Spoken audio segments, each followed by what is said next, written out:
two-tailed fox friend is ugly. Oh, you're really asking for it. I love Sonic, and I am a big fan of Sonic. I started on Sonic Heroes, and I played all the Sonic games on the Genesis Ultimate Collection, and have been reading the Sonic comics before the IDW transfer license buyout. I don't know exactly what happened behind the scenes. I was reading it back when it was Archie, and after certain events in Colorado Springs at a certain club, Sonic has become my comfort character. As if he wasn't already, it just reaffirmed it in my brain. And yes, I'm being intentionally vague because YouTube doesn't like talking about meh things. So if you know, you know. Because that was the club me, my partner, and our friends went to. So yeah, you can probably tell that I started this script only a few days after those events, because the only thing I could really do during that time was play Sonic Frontiers, because that's what I was doing, and focus on Sonic stuff, and I figured, hey, I need to try and get back into the swing of working. I can make a Sonic video. It's Sonic. God of War who? Pokemon Scarlet what? Never heard of her. I know Sonic Frontiers, the first actually good Sonic game in forever, and I don't mean good for a Sonic game. It's a good game. I was very hesitant to say. I think I'm standing by that now. And that I feel heavily hints toward a standalone Tales game, which I would be so excited for. And the script is also partially written by Ian Flynn, the longtime writer of the Sonic comic books. The guy that every Sonic fan has been begging Sega to let work on the Sonic games because they haven't been doing a good job with the writing, all the while Ian Flynn is over here in a corner writing the comics like there's no tomorrow. And they finally did it. And also they got the lead singer of Sleeping with Sirens to do some of the songs in Sonic Frontiers. This is still a video on Sonic Prime, I swear, but I want to talk about Sonic Frontiers. They did it like they had the lead singer of Sleeping with Sirens, which I adore because I already like that band, and I was wondering why I like the song so much more than Crush 40, and it's because it's Sleeping with Sirens, which doesn't really affect anything, but it makes me feel like this game specifically was made for me. I have a lot of feelings about this game, and I will blindly defend them all. No criticism in my comments section. Sadly, Ian Flynn isn't a writer on Sonic Prime. He is... I bit my tongue. He is, however, a story consultant. But luckily, Man of Action, the crew behind Generator X, Ben 10, some other series you probably know about, they're the ones writing Sonic Prime, so you know there's a good chance it's gonna be solid quality. Ultimate Spider-Man, they did that one. That was also a good one. And what's even better is that Devin Mack is now the voice of Sonic. I met that guy. I met him along with Julius Cho. It was before I was on HRT and back when I was ugly, so don't judge me. No, not allowed. You are beautiful. I wasn't. Did you see how bad my skin was back then? No, because I didn't know you then. Exactly. You stop talking. I love you. I love you too, but I wasn't that great before I was estrogen's one hell of a drug. Subscribe if your favorite character is Tails. Comment if your favorite character is Shadow. Cry in the corner with me if your favorite character is Sally Acorn. I even got this little wooden Bakugan box signed by them. Signed by both Devin Mack and Julius Cho while I was at that event, so. I don't know, it was really cool. He is literally just as cool as Sonic in a lot of ways. I'm not joking. They could not have picked someone better to play Sonic. And with all that being said, let's get to the actual review of the show. The animation style just looks so gorgeous. Look at the little quills shaking. I love it when they add little bits of bounce. Shadow? Oh, wait, that's right. He was in the trailer. They really don't waste time into getting right into the conflict. This was all in the trailer, but I didn't think it would be the very first 5 minutes of the show. I guess they know they don't need to spend time establishing the character since they're already so popular, and oh, look at all the badniks, all from the classic games, and the little birds that leave. I like this direction. I love this direction. Sonic hits the paradox prism, weird paradox powers happen, and proportional paradoxical paradigms occur. We've seen this. Let's get to the pirates already. Proportional paradoxical pirates. They have this sequence where Sonic is remembering all the moments with his friends. They're trying to establish the characters without stopping the progress of the story, which is smart. I know there's gonna be new fans, of course, and I feel this was a smart way to do it.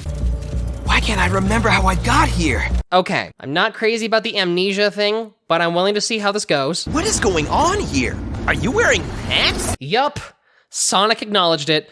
Before it was just something we could overlook, but now we can't. Everyone walks around in the nude, except like Amy and Rouge. You think wearing clothes is just like a girl thing in this universe? Would that mean Big the Cat is cross-dressing right now? Eggman has created a police state, because of course he would, and it's very reminiscent to the Saturday AM cartoon when Sonic would infiltrate Robotnik's home. I wasn't expecting all the subtle homages to the games and the show. It's nothing that's right in your face, but hey, I appreciate it. Also, they better make toys for this show because I want the Eggbots on my shelf. Before the Paradox Prism, apparently they were fighting Eggman, but Eggman wasn't in that robot, and Tails was trying to warn Sonic, but Sonic didn't listen, and so Eggman was able to do this big explosion thing. Oh hey, Shadow. And that's how he got the entrance to the prism. And Tails is upset? I gotta be honest, I don't have any memory of Tails being this upset at Sonic. This is a dynamic I haven't seen outside of the comics. 1992. What's that supposed to reference? Sonic initially came out in 91. Oh wait, that's the year Sonic 2 released. It's the day they became friends. Oh, that's so cute. The bad blood between Tails and Sonic doesn't last long. Sonic apologizes and Tails is really just concerned with what Eggman is up to. I thought this would be some big thing that they would have to work through this season. The way they write Sonic is a little different in the show. He's only slightly more, I don't want to say dumb, but let's just say he's a bit more dumb. Impetuous, that's the word. He's impetuous. I'm not sure the majority of people know what that word means. And they do a solid job of breaking up the story with short jokes that sometimes they land, sometimes they don't. If they don't, they get right back on track to the story and they go, there will be a joke, there'll be another joke eventually, and you won't even notice the bad joke. So it's really well done. But what I really want to know is, how did you get in here? You left the door open. Comment how you feel about Rouge's new outfit. I know they couldn't have her old outfit showing off her, assets. I mean, this is a show for kids after all. And it also makes sense that Rouge is in the cast of main characters for this show when previously she never was. It's a big crystal. She likes those things. Don't know why I didn't realize that when I was watching the trailer. What is that, a baby rattle? Eggman has a child now. Oh God, I'm not sure I want to know who the mother is. Or is this Eggman as a baby and he's actually in the past? Looks like there's a rebel group of Sonic's friends, but they don't know him also. Tails? The names? The name's what? Nye? How many tails do you have? 9! Oh, 9. Holy crap, it's the 9-tailed fox. Quick, someone find a baby and seal it in its stomach. Snap out of it, we go way back! Yeah, we go way back, since the days of 8-Trek and 808s and 8-ats. Okay, I'll stop now. They have a retro flashback of when Tails and Sonic first met, and also the new reality that Tails had to endure. I'm glad they are bringing pixel artists some work. I appreciate that. Tails gives Sonic an upgrade. Oh my God, it's the long Sonic controversy all over again. I can't wait for there to be a $200 pair of shoes collabed with some big company and that'll be scalped for triple the price. Amy is now a cyborg named Rusty Rose, so is this just a cyberpunk universe now? Also, the Chaos Council arrives, which is just a bunch of alternate Eggman wannabes. And Eggman has hair now, so that's neat. Just like Elon Musk getting hair implants. Literally none of them, not even Eggman, knows who Sonic is, so I'm guessing this isn't the future or past, but instead an alternate universe? Oh man, we're introducing multiverses into Sonic? Jeez, keeping up with the canon is gonna get way more complicated. Sonic hits the flashpoint and travels back to his own universe/time, and then ditches everyone to find Shadow because he had some vision of him getting punched. Introducing Shadow. All the fangirls can excuse themselves to get a new change of underwear. Oh, the Chaos Emeralds are still here. I was wondering if they were going to just forget them and just focus on the Paradox Prism. Glad to see Shadow can still do the Chaos Control.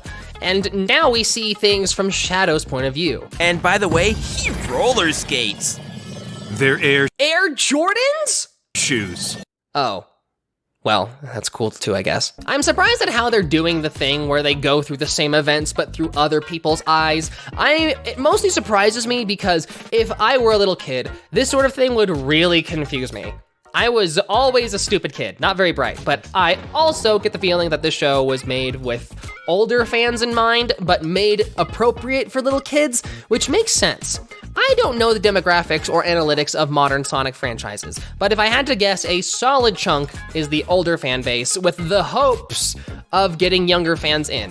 Turns out, Sonic going back to his own universe/time caused a massive power outage in the cyberpunk the Eggpunk world, and now since Big Brother isn't watching, people are emboldened a little bit. Sonic comes back to Eggpunk world, and the power's back on, and now people are all, OMG, if we join the Resistance, we can have that happen again.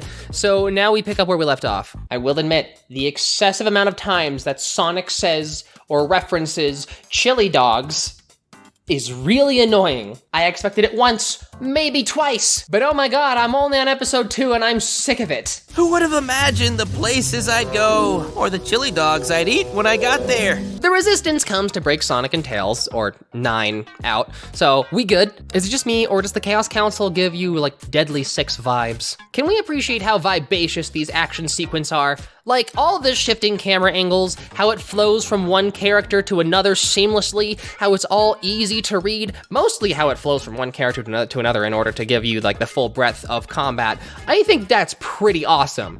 It feels like the people behind the show, it feels like they really wanted to give the show their all. Sonic also teaches them how to spin dash, and we get this little scene that reminds me of the Team Blast from Sonic Heroes, and it's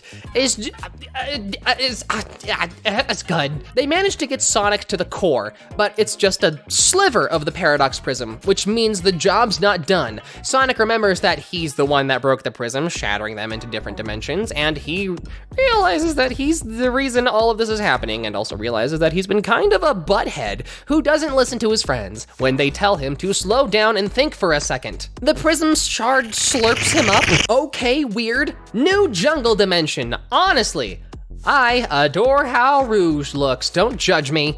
Second universe, same as the first. Meets the new versions of his friends. They gotta have a rough introduction. They don't know who he is, and he's gotta learn about this whole new world. They have a habit of making Amy one of the bad guys in all of the alternate dimensions so far. I love the design for Amy too, to be honest. I'll be frank, when they talked about some big bully in the jungle hogging all the food, I was really hoping it was Styx from Sonic Boom. I would have literally screamed.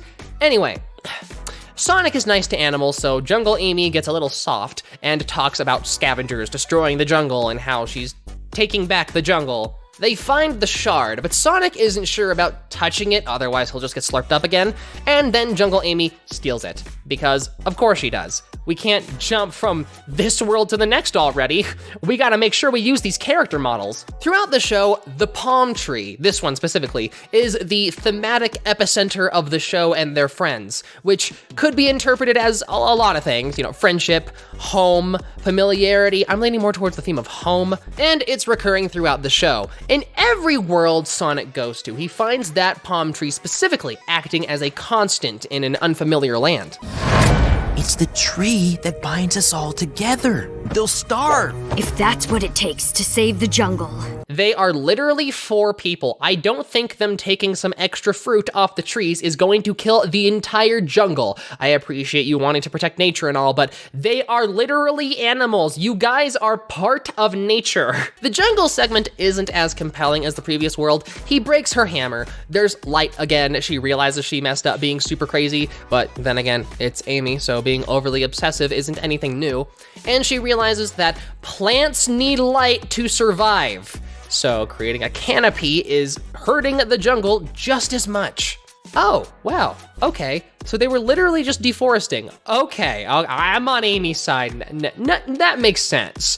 You know what? No, I'm on no one's side. This is all ridiculous. Whatever. They finally talk their problems through and become friends again. Sonic gets slurped up again, back into the void to the... Oh, back here? Ugh, fine. I want pirates already. Chaos Council overhears Sonic talking about the other shards, so now they want to find those shards too.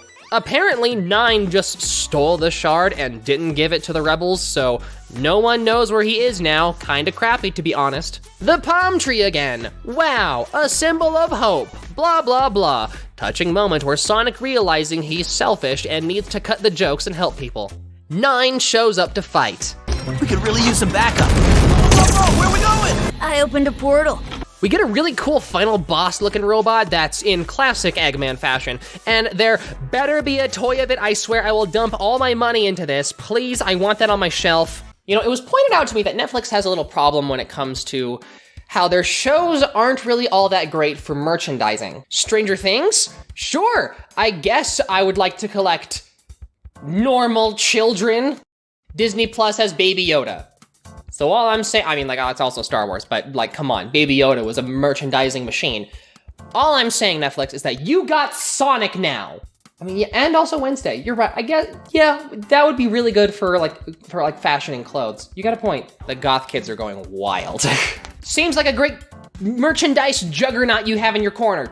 Just saying, you should use it, because I want toys. We finally get an explanation why Shadow is aware of everything that's happening. Apparently he did chaos control when Sonic broke the prism, so he teleported into Shatter Space. Man, they really thought the show through, didn't they? The writing for the show is just way better than what I expected. Shadow tells him if he runs fast enough, he can flashpoint between dimensions. So now we get the pirate world, finally! It's everything I've been waiting for. I'm a little bit obsessed with pirates. It's a bit of a sore spot, actually. I'll give you a sore spot, all right. I'm just gonna point this little soundbite out. I don't know what you'll use it for, whether it be for memes on TikTok or maybe Newgrounds, but it's here, it's just so you know. If you're such a friendly pirate, how'd you get a name like the Dread? Because he has dreadlocks. We've already established Knuckles is black. He had it all, but there was one prize that eluded his grasp. Bitches? There's not enough room. You showed us that you don't care, Captain. You're the captain now, Jack. You have a captain named Jack, and you didn't make him a sparrow. Missed opportunity, but I get it. It's Jack because it's Jacksepticeye? Captain, there's something in the water off the port side. Could be a whale. It's not an orca, is it? Ha ha ha. Reference. Nice. The Chaos Council figured out how to go through Shatter Space and followed Sonic. Thank goodness, I was afraid they just forget about that whole conflict. They also calibrate their tracker to Sonic's shoes so they can track the shards, and then Pirate Amy sees Cyborg Amy and, well, I don't know, something happens. After today, everyone will know the name Knuckles the Dread and Marvel. Everyone already knows the name Marvel. They have a very successful movie company. It becomes a race to get the shard in the pirate world, and they're at a major disadvantage. Major disadvantage? They remember that Knuckles can glide. Even I forgot that. Big battle for the shard, epic natural forces. Sonic saves Captain Knuckles and gets slurped up again. Hey, it's Shadow! It's about time you showed up, and Shadow is pissed at Sonic because Sonic is to blame for everything, and he slaps him out of existence. That's it. I'm not joking. That's literally where it ends. There's not even like a post-credit scene of teaser for season 2. I mean, technically it could end here. Just Shadow destroys Sonic, and that's the end. But also, what the heck, guys? I mean, the show was great. I have very little complaints about the show. Now, obviously, I have Sonic-colored glasses watching this show with my nostalgia. I understand. But I have tried to put myself away from it, critically speaking. I like it. It's only 8 episodes, but most seasons are 8 episodes nowadays, and they have endings. This just feels like it should lead into a second season, which Netflix has been really wishy-washy with their original content. They say they're gonna cut down on original content in order to like save money, because, you know, there's a whole issue with them losing a ton of stock and they have to appease shareholders. Even though they're making perfect amounts of money, they are still incredibly successful. I do not understand why there's such a big shock, but they've especially been wishy-washy with their animated original content, which annoys me to no end. So they probably just split one season up into 2, and so we're gonna get a second season, but they're just like, ha ha ha. We need to give reason to come back and subscribe for longer, because they still do that thing where it's just they release all the episodes at once, which is great for me when I want to get a video out really quick. But in terms of just a streaming service, it's not the smartest idea, I will admit, but that ending felt like a big middle finger to everyone. I feel bad for the people working on this show. They're gonna have to deal with so many unhappy fans making a big stink over this. I love the show. I think there may have been a little too much action, if I'm going to be frank. If I had to find some criticism, it'd be the chili dogs, and maybe just a little too much action. But other than that, this is a great adaptation for Sonic. I loved this. And obviously it's gonna be better than the movies, because duh. Shadow really didn't play a big role in this season, so I hope they really focus on him in season 2. And I also hope that all of you go watch this show so that Netflix actually bothers to give us a season 2 instead of just dropping it like they tend to do with some series where it's just like, aha, it's not making us money anymore. Stop producing the show. Oh, you're halfway done? Too bad. We can make money with something else. It's really annoying. Netflix does that. Netflix is, But tell me what you thought of the show. Did you like it? Did you dislike it? How'd you like the animation style? It was a bit of a deviation on what we usually see for Sonic. Did you like the writing? Did you like how they did Sonic as this like impetuous kind of guy who isn't really quite as cool as we're used to? And like, it's kind of funny how they did a thing where like Sonic's kind of a jerk and he's slowly learning to be the chilled, laid back kind of guy that we usually think of him as. Like they broke his character and in order to fix his character. So I'm like, I guess it works. I don't really see this happen too often. I don't think I've seen it happen at all. It's smart. Leave your paragraphs of critiques about this show. I will most probably read them. I actually really like Sonic. Hope you enjoyed this video. Stay beautiful and keep playing.